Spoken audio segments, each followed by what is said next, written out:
Hello मेरे प्यारे प्यारे दोस्तों। कैसे हैं आप सब लोग। तो चलिए आज शुरू करेंगे हम अपनी हिस्ट्री की सीरीज़ में नया अध्याय, जिसमें आज हम बात करेंगे इंडस वैली सिविलाइजेशन के बारे में।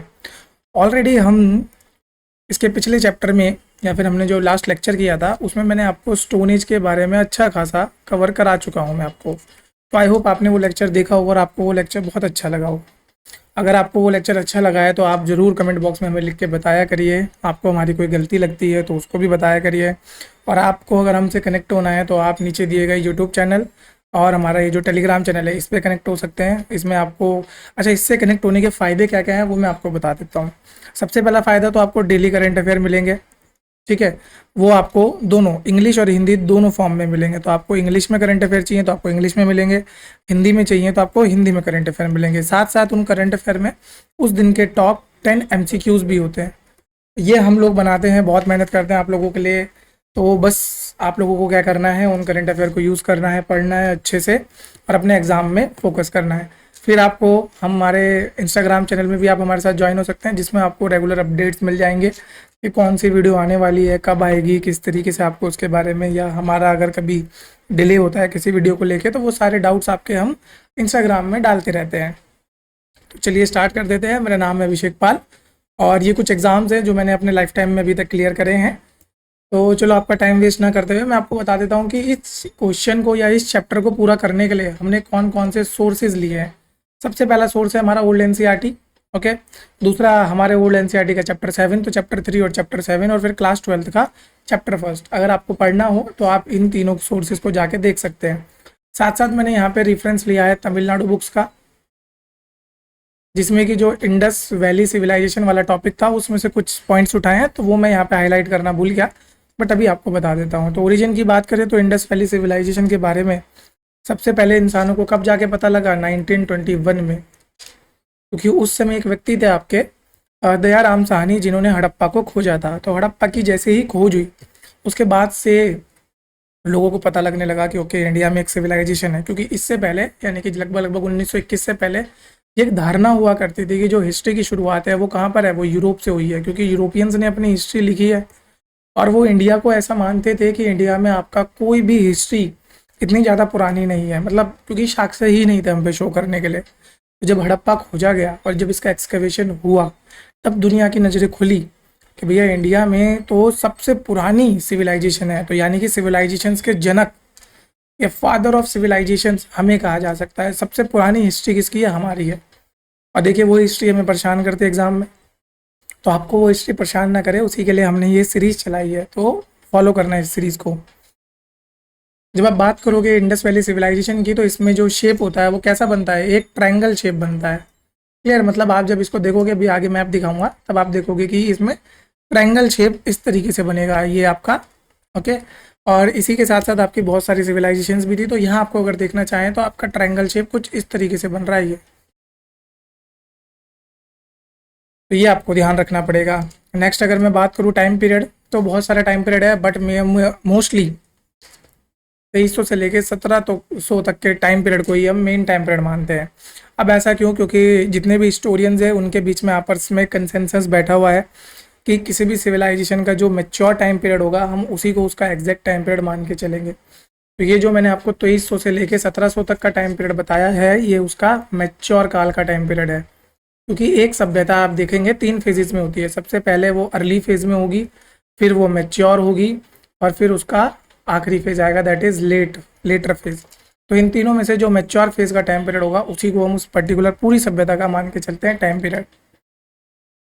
तो यहाँ पे जो सबसे पहले व्यक्ति थे कौन, आपके अलेक्जेंडर कनिंघम, जो कि हमारे आर्कियोलॉजिक सर्वे ऑफ इंडिया के पहले डायरेक्टर जनरल भी रहे हैं और इन्हीं को हमारा फादर ऑफ इंडियन आर्कियोलॉजी भी कहा गया है।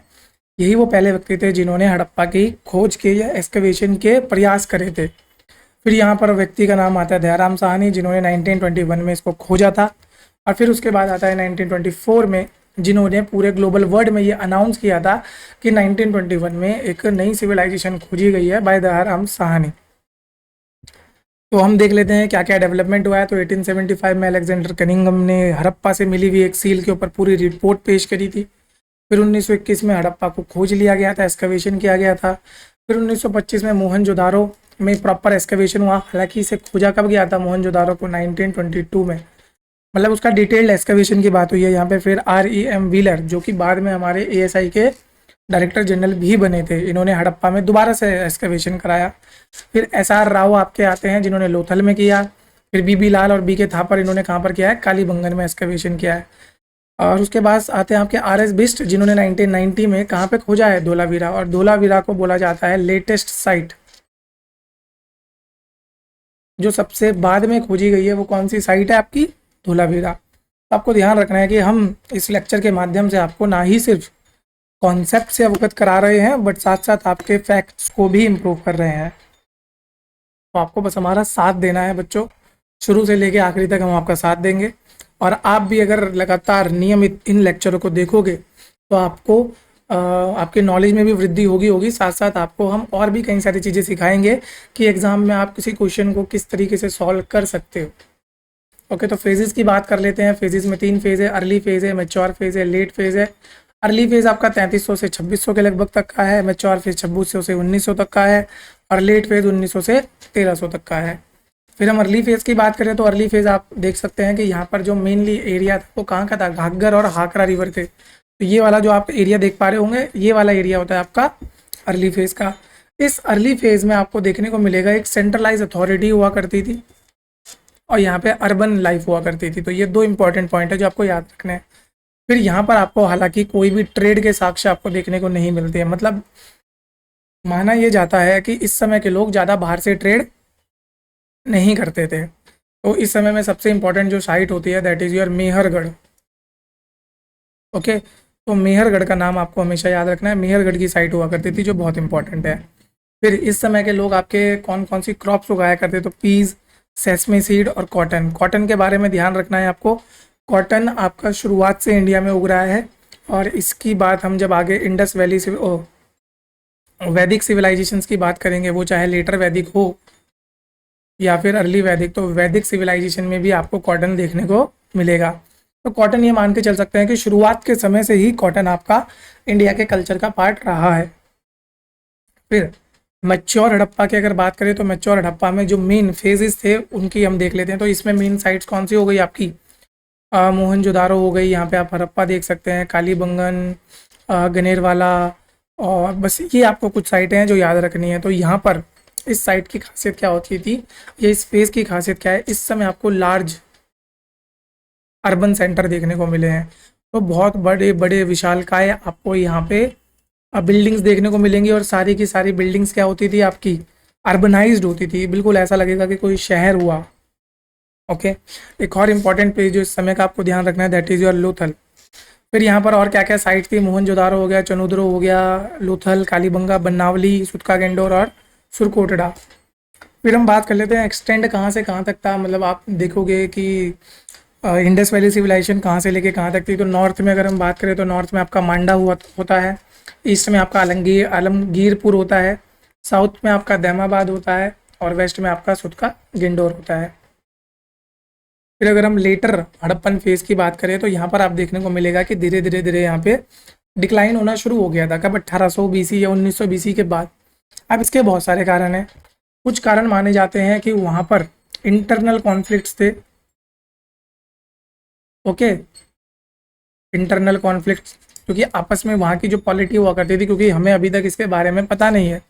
ये जो पूरा हिस्ट्री का पार्ट है ये आपका कौन सी हिस्ट्री का पार्ट है, प्रोटो हिस्ट्री का पार्ट है।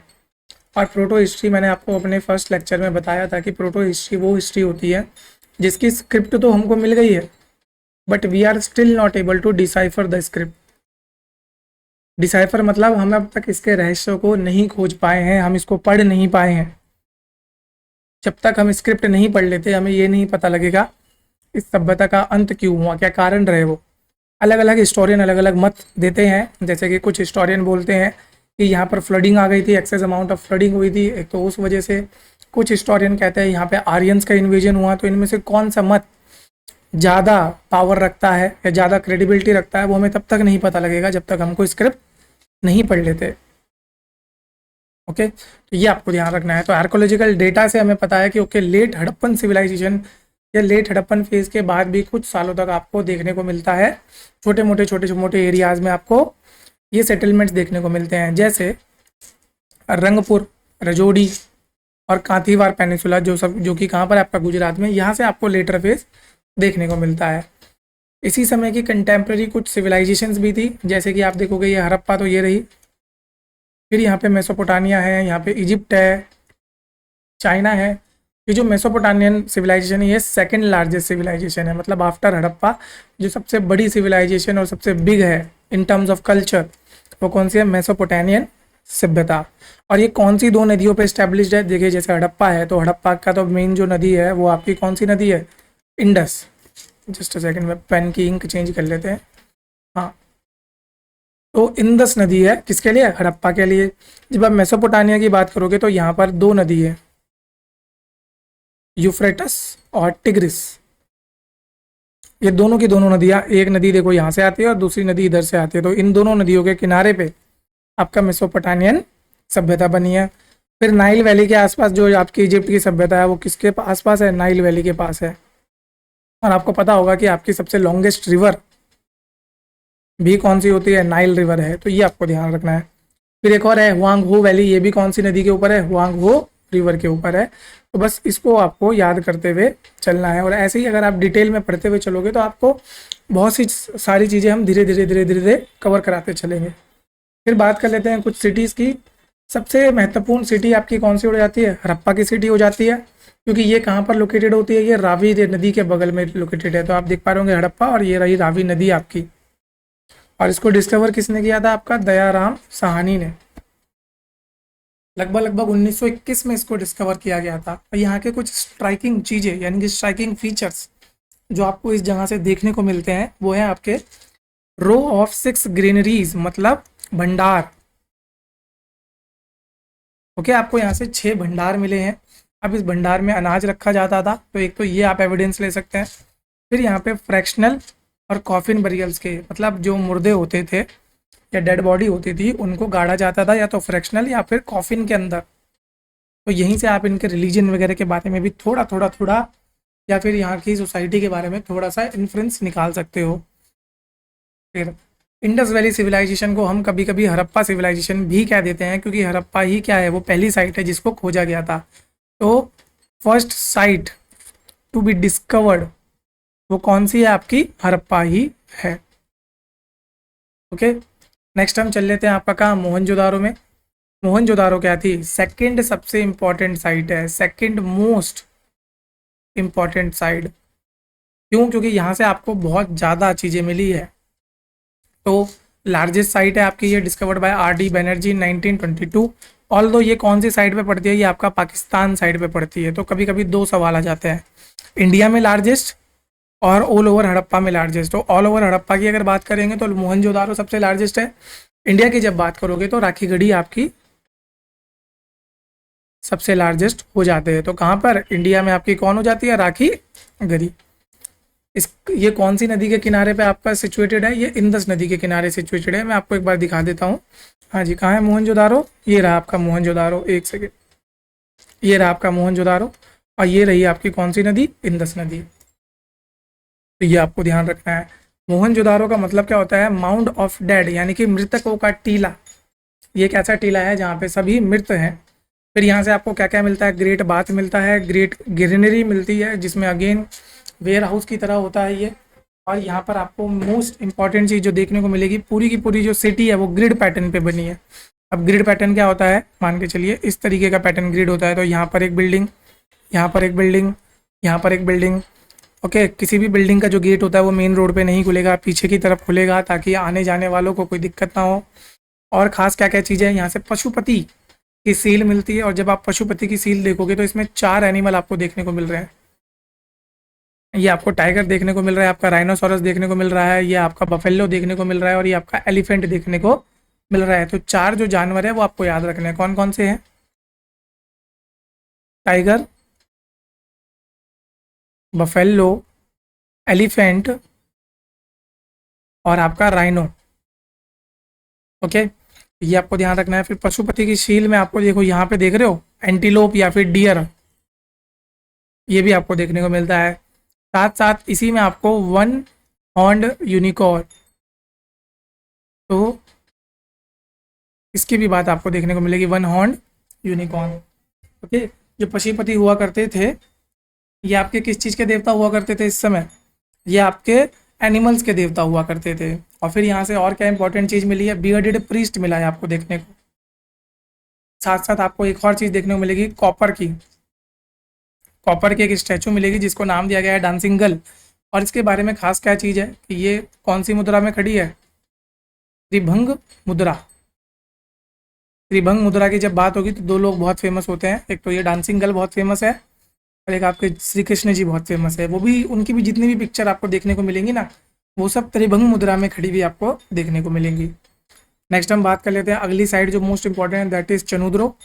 इसको आपका लैंशियर भी बोला जाता है इंडिया का। क्यों? क्योंकि लैंशियर किस चीज़ के लिए मशहूर है? स्टोन्स के लिए, प्रीशियस स्टोन्स के लिए। तो चनुद्रो में आपका क्या बनाया जाता था? बीड्स। यहाँ पर आपका पूरी की पूरी बीड्स की फैक्ट्री हुआ करती थी बच्चों, ये आपको ध्यान रखना है। साथ साथ ये कौन सी नदी पे पाया जाता है? इंदस नदी पे पाया जाता है। अगेन दोबारा से आपको एक बार चल के मैं दिखा देता हूँ। आपको ये रहा चनुद्रो, यहाँ पर कहीं है और देखिए बिल्कुल इंदस नदी के पास है। ओके, इसकी और क्या खासियत है कि ये ओनली साइट है विदाउट सिटाडेल। मतलब अभी मैं आपको जब टाउन प्लानिंग अगले लेक्चर में पढ़ाऊंगा तो तब बताऊंगा कि सिटाडेल क्या होता है। फिर ये सेंटर ऑफ बीड मेकिंग का होता है क्योंकि बीड्स की फैक्ट्री मिली है। और क्या है? फुटप्रिंट मिले हैं यहाँ पे, किसके? डॉग के, दूसरे डॉग को चेज करते हुए। तो आपको यहाँ पे डॉग के भी एविडेंसेस मिले हैं। तो हमने कौन कौन से एनिमल्स के बारे में पढ़ लिया भैया? डियर हमको देखने को मिल गया, बफेलो हमको देखने को मिल गया, राइनो हमको देखने को मिल गया, टाइगर हमको देखने को मिल गया, और क्या बच गया यहाँ पे? एलिफेंट, यूनिकॉर्न आपको देखने को मिल गया। तो इतने सारे जानवर तो आपको मिल ही गए देखने को। बाकी जब आप और डिटेल में पढ़ोगे, मतलब एग्जाम के लिए तो यही इंपॉर्टेंट है, तो मैं बाकी बता नहीं रहा। आपको फिर ऑक्स भी देखने को मिलता है और भी कई सारे जानवर है इसमें। फिर आता है नेक्स्ट कालीबंगन। कालीबंगन कौन सी नदी के किनारे है? ये आपका घग्गर नदी के किनारे है। इसका मेनली नाम क्या है? इसका शाब्दिक अर्थ होता है ब्लैक बेंगल, यानी कि काली चूड़ियाँ। कालीबंगन मतलब काले कंगन या काली चूड़ियाँ। ये आपका मोस्टली अर्ली हड़प्पन पीरियड से जुड़ा हुआ होता है। यहाँ पर आपको ध्यान रखना है कि जितने भी घर हुआ करते थे उनमें हर किसी घर में क्या हुआ करता था? कुआं हुआ करता था। और ये वाला फीचर आपका लेटर ऑन आपको मोहनजोदारो के शहरों में भी मिलेगा। ओके, और एक खासियत जो आपको यहाँ पे देखने को मिलेगी, दैट इज वुडन प्लग। तो ये आप देख पा रहे हो, इस तरीके का एक वुडन प्लग हमको यहाँ से देखने को मिला है। अगला चल लेते हैं, अगली मोस्ट इंपॉर्टेंट सिटी आपकी वो है लोथल। लोथल हो गई आपकी पोर्ट सिटी। और ये कौन सी नदी के किनारे है? भोगवा नदी के किनारे। ओके, और कहाँ पे पड़ता है? ये गुजरात में। और अभी आपको ध्यान रखना है, करंट अफेयर में मैं आपको बता दूं, यहाँ पे इंडियन मैरीटाइम म्यूजियम भी आपका कहाँ बनाया गया है? यहीं लोथल के आसपास ही बनाया गया है, गुजरात में। तो इसको पूरी दुनिया का पहला टाइडल पोर्ट आप कह सकते हो। साथ साथ यहाँ से आपको बेग्ड ब्रिक्स और लाइम प्लास्टर के यहाँ पे साक्ष्य मिलते हैं। दूसरा यहाँ से राइस ग्रेन के साक्ष्य मिलते हैं आपको। और साथ साथ इसको हमारा मैनचेस्टर ऑफ हड़प्पन सिविलाइजेशन भी कहा जाता है, क्योंकि मैनचेस्टर जहाँ पे आपको कॉटन कॉटन की खेती होते हुए दिख जाए या कॉटन के बहुत बड़े बड़े साक्ष्य मिल जाए, तो वो आपको ध्यान रखना है। फिर आता है आपका धोलावीरा। धोलावीरा की खासियत क्या है? ये खदीर बैत के पास है, यानी कि रण ऑफ कच्छ में। सेकंड लार्जेस्ट सिविलाइजेशन है इंडिया में। लार्जेस्ट कौन सी है इंडिया में? राखीगढ़ी है। और इसकी खासियत क्या है? ये एक लौता ऐसा शहर था इंडस वैली सिविलाइजेशन का जो कि 3 भागों में टूटा हुआ था। पहला अपर भाग था, दूसरा मिडल भाग था और तीसरा लोअर भाग हुआ करता था। फिर यहाँ पर आपको बहुत बड़े बड़े साइज के वेयर हाउस आपको देखने को मिलेंगे। और यहाँ का जो मोस्ट इम्पॉर्टेंट फीचर है, that is it's drainage pattern. Even UNESCO ने इसको 40th वर्ल्ड हेरिटेज साइट भी, या 40th वर्ल्ड हेरिटेज साइट का स्टेटस भी दिया है। क्यों दिया है? क्योंकि यहाँ की एक खासियत वो होती थी, that is your drainage pattern. Okay, तो ये आपको ध्यान रखना है। कौन सा पैटर्न यहाँ पे इंपॉर्टेंट होता था? ड्रेनेज पैटर्न आपका बहुत इंपॉर्टेंट होता है। तो बच्चों, आज का लेक्चर हम यहीं पे ख़त्म करते हैं और इसके इंपॉर्टेंट जो पॉइंट्स होंगे उनके बारे में अब हम बाद में बात करेंगे। यानी कि टाउन प्लानिंग हो गया या रिलीजन कैसा हो गया, सोसाइटी कैसी हो गई, तो उन सब के बारे में अब हम कल बात करेंगे। तब तक के लिए धन्यवाद आप लोगों का, हमको बहुत ही आराम से और पेशेंटली सुनने का। अगर आपको हमारे से रिगार्डिंग कोई भी क्वेरी होती है या कोई भी आपको शिकायत है कि सर आपको लेक्चर थोड़े से और बनाने चाहिए या इस तरीके से बनाने चाहिए, तो आप हमको कमेंट बॉक्स में बता सकते हैं। हम आपके कमेंट्स का मतलब जितना जल्द से जल्द हो सके रिप्लाई ज़रूर करेंगे। और अगर आपको इस लेक्चर की पीडीएफ या पीपीटी चाहिए तो आप अलायंस AIA एग्ज़ाम प्रेप को ज्वाइन कर सकते हैं, और उस वाले टेलीग्राम चैनल में आपको इसकी पीपीटी मिल जाएंगी।